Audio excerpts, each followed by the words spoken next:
Hello আসসালামু আলাইকুম। আপনারা সবাই কেমন আছেন? আই হোপ আপনারা অনেক বেশি ভালো আছেন। Welcome back to my another new video.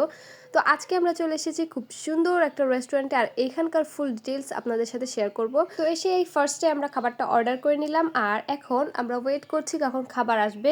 আসতে যেহেতু অনেক লেট করছিল, তাই আমরা পিকচার্স অ্যান্ড ভিডিওস ক্লিক করে নিচ্ছিলাম। অনেস্টলি রেস্টুরেন্টটা খুবই সুন্দর, সাজানো গোছানো, একদম পরিপাটি। এখানকার এনভায়রনমেন্ট আমার কাছে খুবই ভালো লেগেছে। ফ্রেন্ডস অ্যান্ড ফ্যামিলি নিয়ে আসাই যায়। এনিওয়ে, বলতে না বলতে আমাদের খাবার চলে আসছে, আর আমরা অর্ডার করেছিলাম হচ্ছে লাচ্ছি আর একটা রাইস বোল। দেখতে আমার কাছে তত একটা ভালো লাগছিল না, তবে খেতে কেমন সেটাই তোমাদের সাথে শেয়ার করি। তার আগে বলে নেই, আজকে আমি যে সুন্দর বিউটিফুল হোয়াইট ড্রেসটা পরে আছি, এটা আপনারা পেয়ে যাবেন style and glow Facebook page থেকে।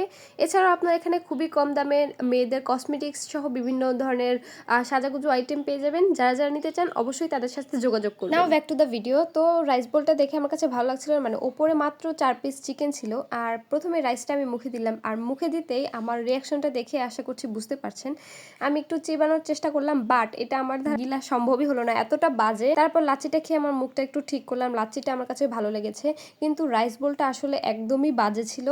তো এটা আমি আমার বোনকে ট্রাই করতে দিলাম, ও জাস্ট মানে চিকেন দিয়ে একটু খেলো। চিকেনটা মোটামুটি ঠিক ছিল, বাট খাবারটা খুবই বাজে ছিল।